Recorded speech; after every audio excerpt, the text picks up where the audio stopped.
시편 53편 1절 한 절 말씀 중심으로 어리석음을 경계합시다.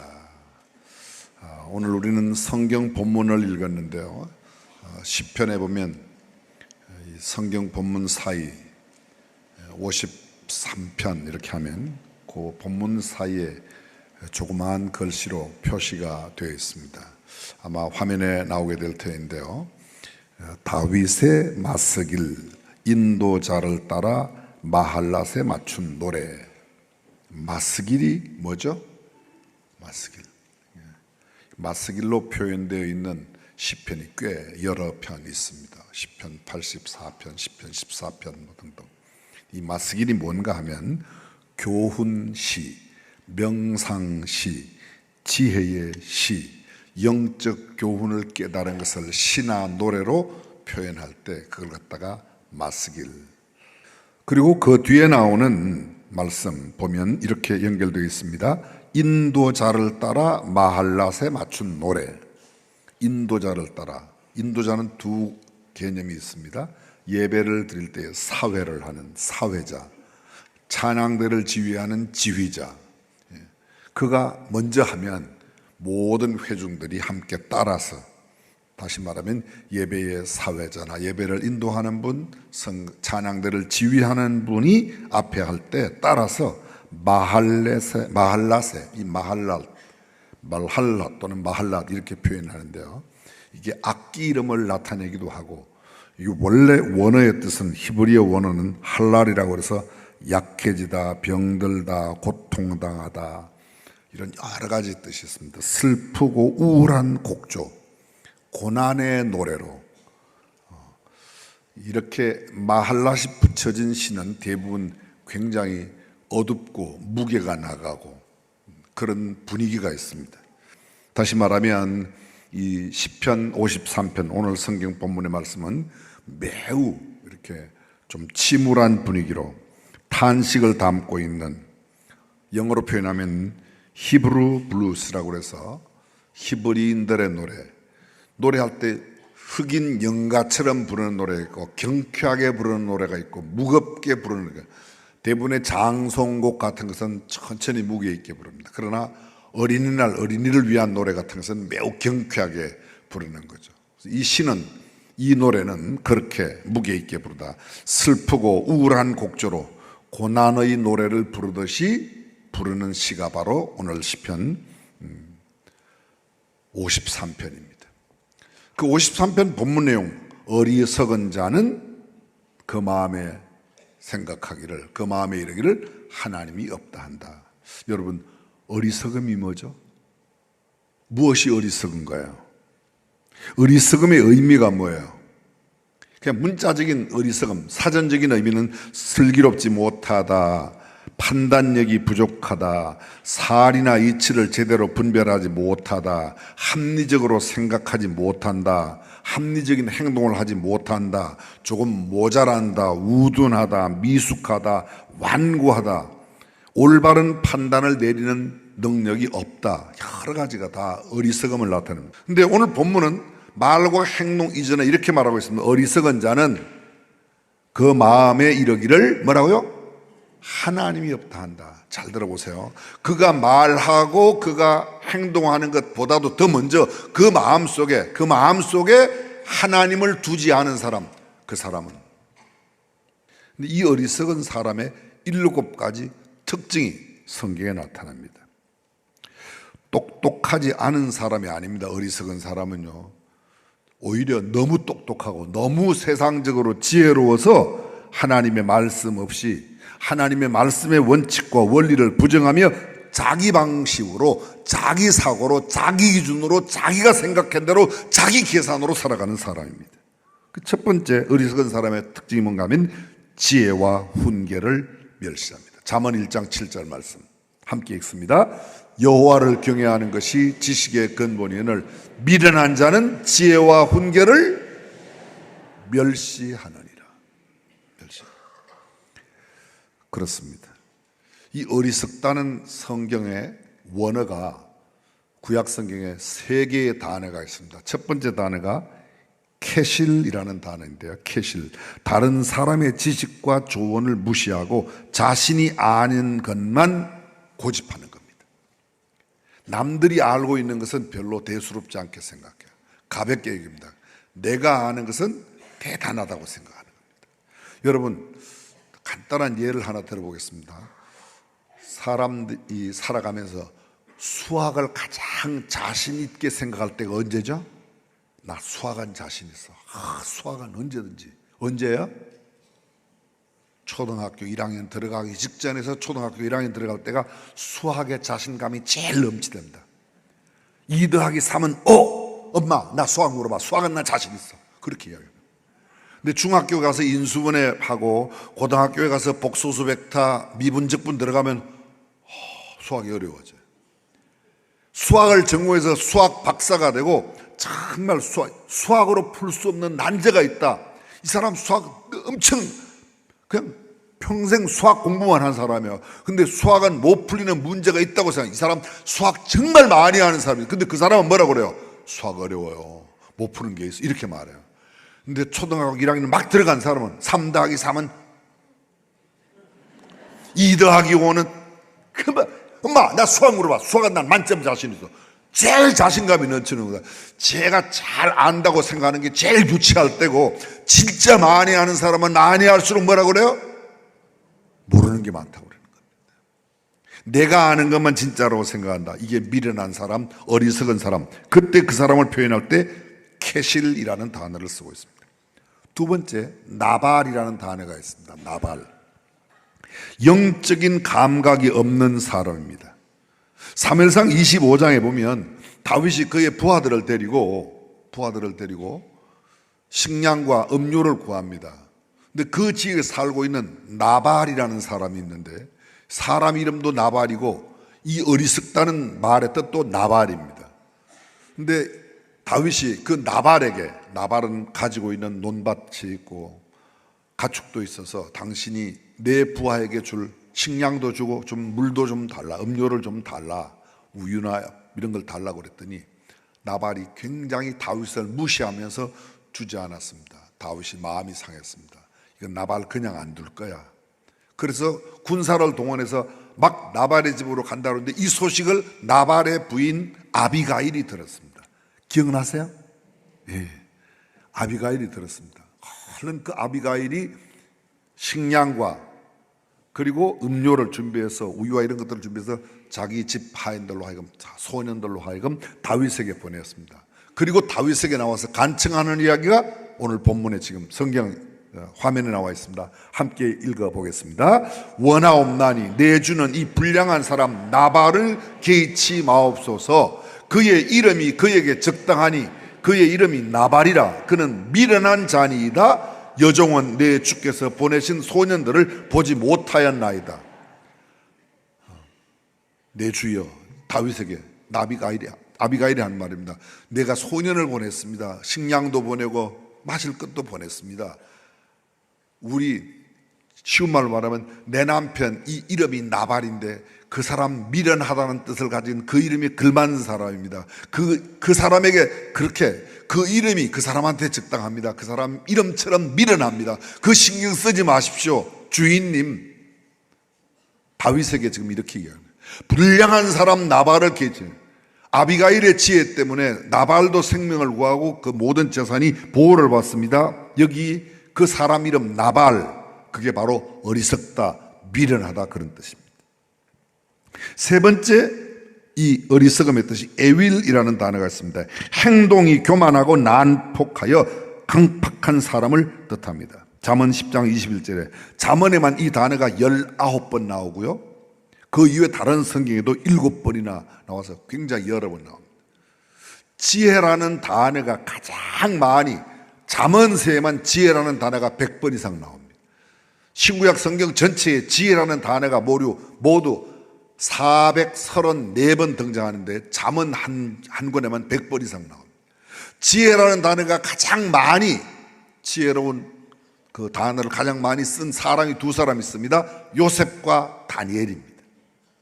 요셉과 다니엘. 근데 요셉과 다니엘의 특징이 있습니다. 요셉과 다니엘은 약점이 없는 흠이 없는 사람으로 성경이 묘사하고 있는 두 사람, 바로 요셉과 다니엘입니다.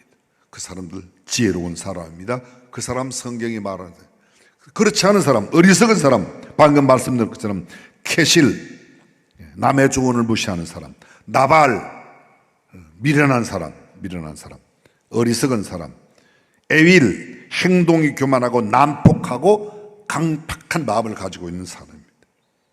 두 번째 특징이 뭔가 하면 어리석은 사람은 지식을 미워합니다. 다른 말로 표현하면요, 공부를 안 하려고 그래요. 배우는 걸 싫어합니다. 공부를 싫어합니다. 바른 가르침을 싫어합니다. 세 번째, 책망을 받아도 고치지 않는 사람. 훈계와 경고를 들어도 반성하지 않고 버티는 사람. 그게 미련한 사람이라, 어리석은 사람이라는 겁니다.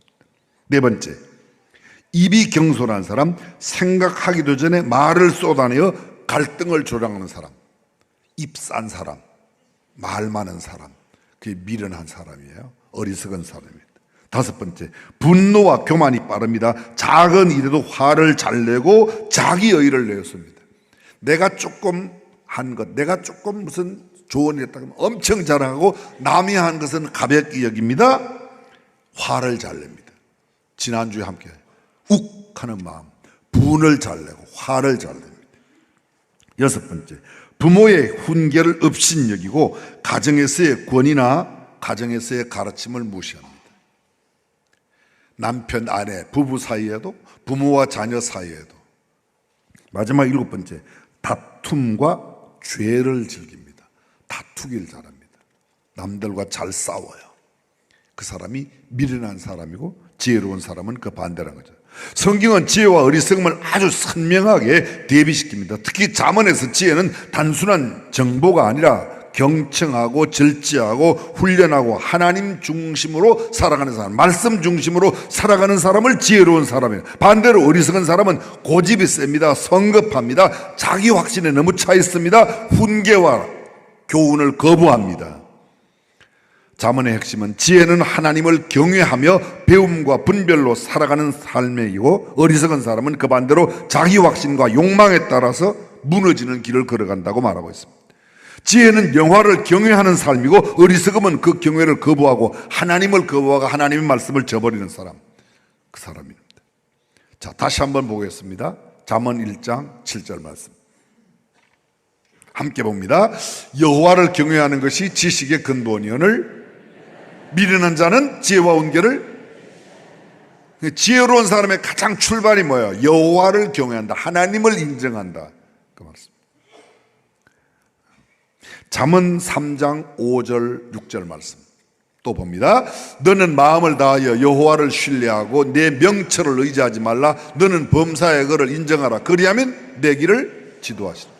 원로 목사님 사모님, 추루지 사모님께서 가장 즐겨 암송하시고 늘 인용하시는 구절이 이거죠. 너는 마음을 다하여 여호와를 신뢰하고 하나님을 신뢰하고 내 힘, 내 능력, 내 지혜, 내 돈, 내 명예, 내 세상 그것들 자랑하지 말어. 하나님을 신뢰하고 너의 명철, 네가 좀 배웠다고, 네가 남들보다 똑똑하다고, 네가 좀 공부 잘, 그런 거 의지하지 말고 너는 범사에 하나님을 모든 일에 하나님 중심으로 결심한다는 것. 잠언 9장 10절입니다. 또 봅니다. 여호와를 경외하는 것이 지혜의 근본이라. 지혜의 근본이 뭐라고요? 여호와를 경외. 문제는 여호와를 경외, 하나님을 믿는다는 교회 안에 있는 공동체. 교회 밖은 말할 필요도 없고요. 교회 안에 있는데 예수 믿습니까? 아멘. 하나님을 섬깁니까? 네, 하나님 경외합니다. 그렇게 말하면서도 내 고집대로, 내 생각대로, 내 논리대로, 내 계산대로, 내 철학과 내 경험을 강조한다면 그 사람은 지혜로운 사람이 아니라는 겁니다. 잠언 12장 15절 미련한 자는 자기 소견을 옳다 하나 지혜로운 자는 권고를 받느니라. 남의 이야기에 귀를 기울이는 경청하는 사람. 잠언 14장 1절입니다. 지혜로운 여인은 집을 세우고 미련한 여인은 자기 손으로 그것을 허물어뜨리는, 헌다고 허물어뜨린다고 말합니다. 잠언 14장 16절 17절입니다. 지혜로운 자는 악을 떠나고 급히 노하는 자는 어리석게 행동한다고 이야기하고 있습니다. 잠언 15장 5절 아비의 훈계를 업신여기는 자는 미련하다고. 아버지가 훈계하는 거, 아버지는 뭐 배운 게 없지 않습니까? 잠언 18장 2절 미련한 자는 명철을 기뻐하지 않고 자기 마음을 드러내기만 합니다. 잠언 26장 11절 개가 그 토하였던 것에 돌아가는 것 같이 미련한 자는 자기 어리석은 일을 거듭합니다. 잠언 29장 11절 어리석은 자는 분노를 다 쏟지만 지혜로운 자는 그것을 참아냅니다. 화를 다스릴 줄 아는 사람, 그것을 말하고 있습니다. 자, 다시 한번 보겠습니다. 오늘 본문 시편 53편 1절입니다. 어리석은 자는 그의 마음에 이르기를 하나님이 없다 하도다. 그들은 부패하며 가증한 악을 행하며 선을 행하는 자가 없도다. 그렇습니다. 잠언이 말하는 지혜와 어리석음, 단순한 지능지수 IQ가 높은 정도가 아닙니다.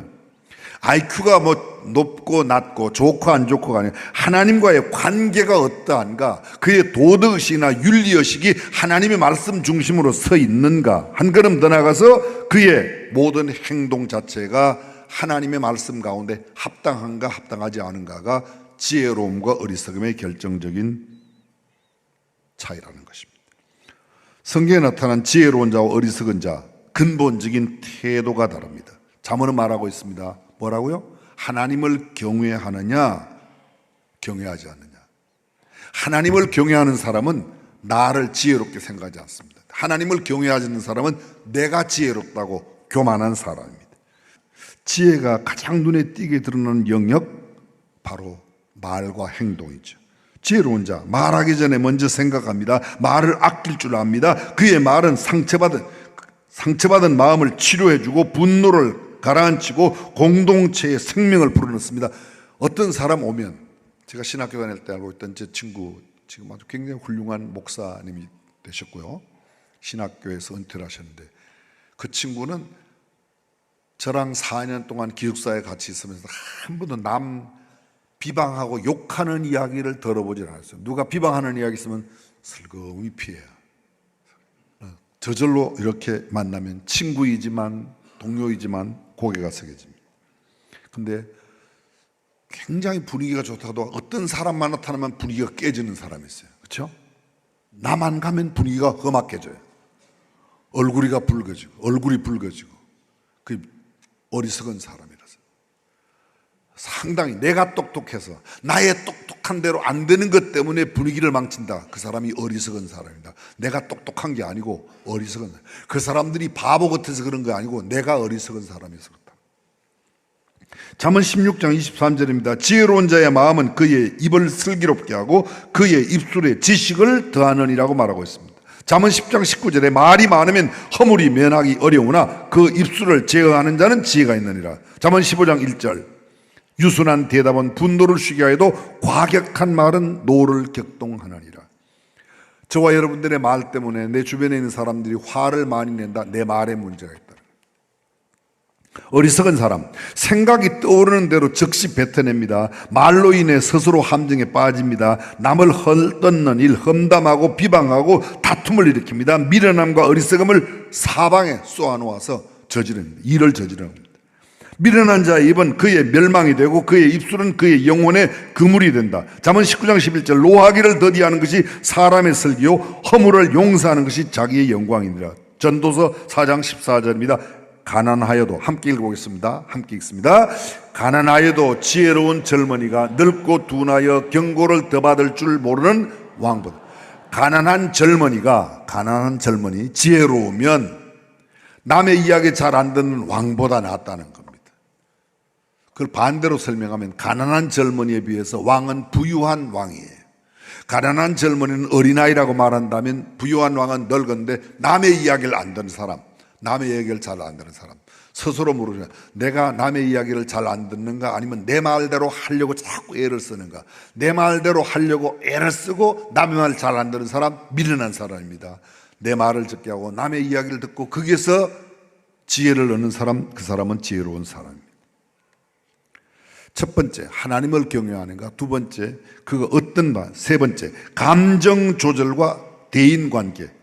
지혜로운 사람과 어리석은 사람, 그의 갈등 상황이나 감정이 겪을 때 완전히 다른 반응을 보입니다. 지혜로운 사람은 모욕을 당하거나 화가 나는 상황에도 감정을 절제하고 모르는 척 넘어갈 줄 압니다. 다툼을 멀리합니다. 그리고 조용히 그것을 피합니다. 지혜로운 자는 노하기를 더디하고 허물을 용서하는 것이 자기의 영광이라고 말합니다. 어리석은 자는 화가 나면 참지 못합니다. 일단 질러놓고 봅니다. 생각나는 대로 아이고 나는 할 소리는 다 하고 살아야 돼. 그건 미련한 사람, 어리석은 사람이라고 말합니다. 잠언 12장 16절입니다. 미련한 자는 당장 분노를 나타내거니와 슬기로운 자는 수욕을 참느니라. 잠언 14장 15절. 어리석은 자는 온갖 말을 믿으나 슬기로운 자는 자기 행동을 삼가느니라. 잠언 29장 11절. 어리석은 자는 자기의 노를 다 드러내어도 지혜로운 자는 그것을 억제하느니라. 감정을 다스리는 방법이 다르다는 거예요. 말을 하는 게 다릅니다. 하나님을 경외하는 게 다릅니다. 마지막 네 번째, 물질 태도, 물질관, 재물관이 다릅니다. 돈을 다루고 미래를 준비하는 방식에서도 대조가 극명합니다. 지혜로운 사람, 부지런히 일하며 미래를 위해 저축할 줄 압니다. 정직하게 번 재물의 가치를 압니다. 적은 소득이 의를 겸하면 많은 소득이 불의를 겸한 것보다 나으니라. 아멘. 과부의 랩돈 2개를 부자의 많은 것보다 더 크게, 더 귀하게 여기시는 분이 주님이십니다. 지혜로운 사람, 부지런하며 미래를 그렇게 준비하고 이웃을 구제하고 나누기를 좋아합니다. 정직하게 행합니다. 지혜 있는 자의 집에는 귀한 보배와 기름이 있으나 미련한 자는 이것을 다 삼킨다. 어리석은 사람, 게으르면서 일확천금을 꿈꿉니다. 땀 흘리지 않고 한꺼번에 요거 조금만 투자해도 돈 많이 벌어. 그런 사람들이 거의 사기당해요. 사기당하는 사람들이 정직하게 일해서 돈 벌려고 하는 사람은 사기를 거의 안 당합니다. 너 이거 5,000원 빌려주면 다음에 100만 원 줄게. 그거 거의 뜁니다. 거의 사기당해. 그죠?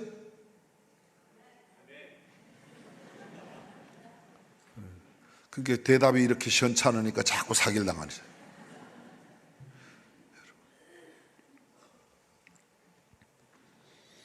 탐욕스럽게 제 배만 채우려고 합니다. 가진 것을 생각 없이 탕진해 버립니다. 나만 더 갖기를 원합니다. 잠언 28장 11절. 부자는 자기를 지혜롭게 여기나 가난해도 명철한 자는 자기를 살피느니라. 많이 가지면 네가 가난한 건 너는 미련해서 그래. 나는 지혜로워서 돈을 많이 벌어서. 정직한 사회는 그렇습니다. 그런데 여러분, 오늘보다는 내일이 훨씬 더 말세요. 내일이 더 험악해요. 내일은 좋아지겠지. 절대 속지 마세요. 내일이 더 말세야. 앞으로 남은 날들 가운데 가장 선한 날이 오늘이에요. 점점 내일은, 모레는 갈수록 더 주님이, 재림이 가깝고, 말세가 되면 고통하는 때가 오고, 그 고통은 사람들은 돈을 사랑하며 자기를 사랑하며 자긍하며 교만하며 무례해 점점 더 그 심합니다. 내년도에는 정치적인 상황이 좀 아니에요. 더 어려워져요. 더 어려워져요. 올해 무슨 뭐가 어떻다 뭐가 내년에는 더 심해요. 더 좋아질 리가 없어요. 말세라니까. 내년이, 올해보다는 내년이 더 말세니까. 곧 끝내겠습니다. 최종적인 삶의 결과 이 두 갈래의 끝이 어디로 향하는지 명확하게 보여줍니다. 지혜로운 사람 생명의 길로 존귀함과 칭찬을 얻습니다. 그리고 가정에서도 많은 사람들의 존경이 됩니다. 그런데 미련한 사람 사망의 길로, 멸망의 길로 수치와 조롱을 당합니다. 가정에서도 번민거리, 고민거리가 됩니다. 그리고 그의 삶은 재앙으로 마칩니다. 사랑하는 성도 여러분, 저와 여러분들은 지혜로운 하나님의 사람으로 살아가시기를 간절히 축복합니다.